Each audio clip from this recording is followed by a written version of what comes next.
Welcome to the Dawn. You have just accessed the beautiful experience.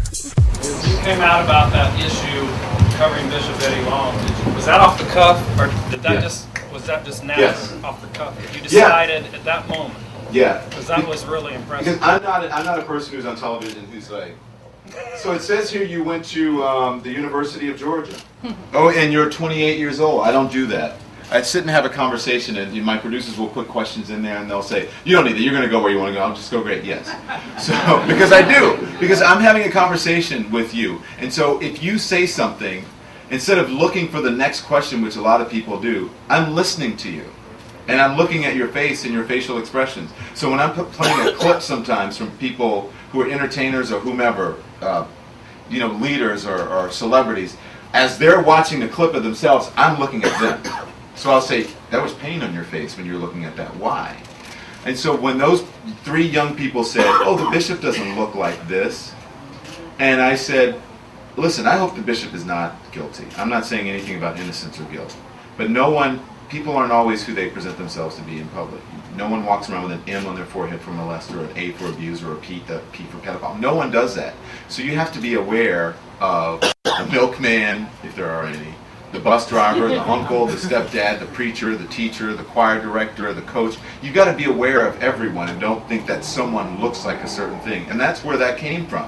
And I said, "You know what? I've never said this on national television. I didn't tell my mom until I was 30. Someone today told me they didn't tell their parents until they were 20 years old. I was someone I was on the radio with." And so that's where that came from. And it was just an off-the-cuff statement. I'm glad I said it because I literally... You guys have seen the things in my kitchen, right, of the responses from, have you seen those? No? They're like this big from people who responded saying, "Thank you for liberating me. Thank you for freeing me. I had the courage to tell my parents, and I had never told them. I had the courage to tell my wife. I had the courage to tell my husband.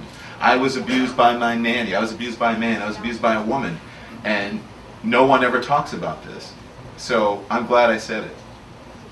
All right, carrying on from that, I don't know if you can answer this or not, but now that has ended, how do you feel about About what? the Eddie Long situation? How do I feel about it? Because I was watching live when you brought that up. So I'm saying, and with you being your, I don't know if you can answer right now. That aired one time, and usually everything I do will repeat. They're like, "That is not repeated." So that aired once. A lot of people were watching. My mom said she fell off the bed. She had to go outside and have a cigarette. Honestly, I don't have a feeling about it. It was. I'll tell you a story. Like some people say, "Oh, I think he's innocent or guilty." I have my own personal thing. I'm not going to say that in public. I said to an interviewer yesterday or the day before, I think it was the day before, I said, "Wouldn't it be nice," but I'm not saying that he should, but wouldn't it be nice if someone had that platform to bring light to that subject and used it in a proper way to do it? Wouldn't that be wonderful to talk about that? That's the only way I feel about that. And so I'm an accidental out gay person now. I'm an accidental person who had been molested sort of role model.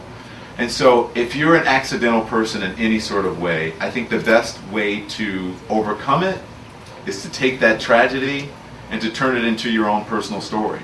So imagine if our politicians got caught in things and didn't lie about it and said, "Yeah, I did it." You'd be like, "Wow, that's refreshing. Maybe that person should keep their job. They're human."